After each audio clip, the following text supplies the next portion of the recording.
testé les pinots noirs sur pinot noir parce qu'on avait eu des problèmes en 2018 d'échaudage.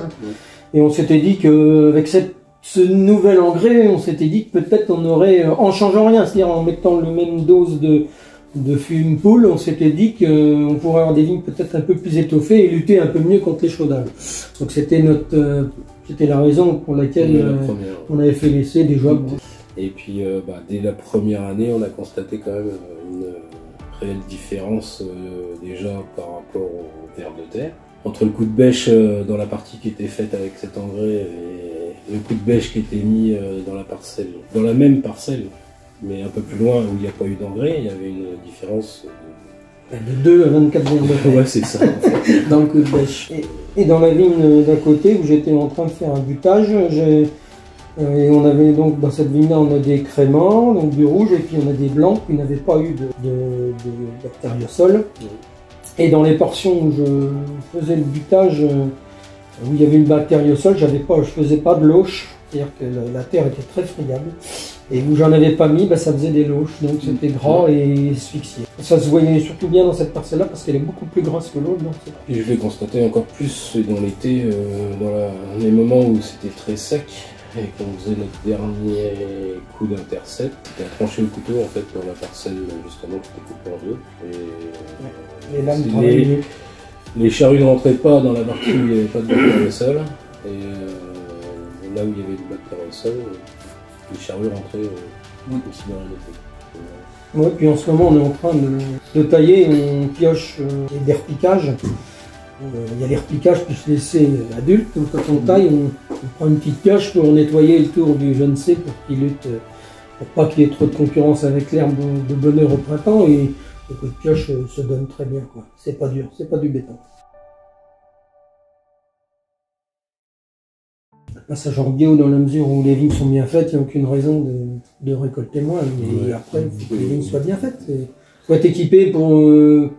Bon, dans la région, oui, il y a des endroits où ils enherbent ou alors ils sèment d'autres cultures. Ici, c'est difficile parce qu'il y a toujours des problèmes hydriques dans l'été. Le fait de labourer, les vignes sont propres, donc elles résistent mieux au sec et à la chaleur même.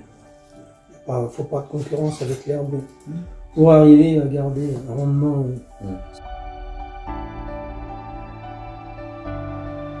On a fait le contre partout. Oui, il y a pas eu de tous les quotas ont été faits. Tous les quotas ont été faits.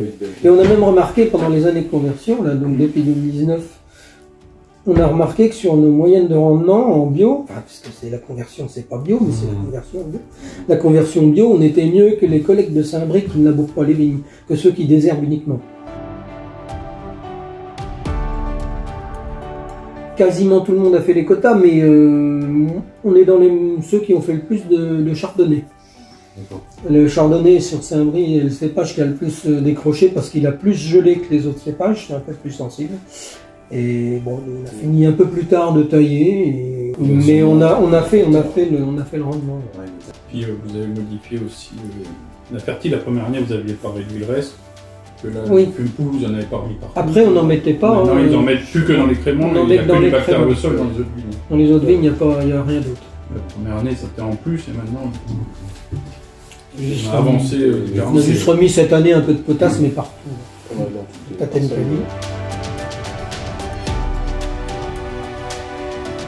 Light, le maximum c'est 4 kg cuivre métal par an dans le bio, on est à 2. 2 de moyenne sur les 4 années de bio, là, on a du crédit. Même pas 2 d'ailleurs, on est à 1,9 kg en moyenne. On traite souvent à 750 grammes plus tard. Puis les soufres, c'est pareil, léger parce que léger, donné qu'on a peut-être tendance à passer un petit peu plus souvent, mais limite par rapport au conventionnel, on est peut-être 2 traitements de plus. 3 maximum. Puis on va essayer de diminuer les doses de soufre pour éviter la grillure, surtout après la floraison. Cette année on doit être à 8. Et pas de maladie aussi.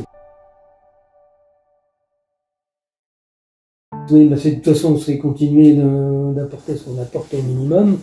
250 kg, 230 kg cette année.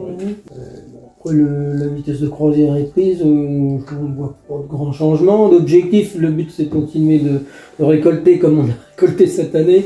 Bon, après, c'est l'année qui décide parce que c'est quand même le millésime restera toujours le millésime. Hein. Puis après, peut-être que la langue, on verra, on constatera de nouvelles choses par rapport à des plantes qui se défendent mieux. On n'a pas de vignes avec de l'érosion, on n'a pas de vignes où il manque de la terre, très peu, des petites portions, mais donc, je veux dire, étant donné que c'était déjà labouré, les racines, il n'y a pas de racines de surface.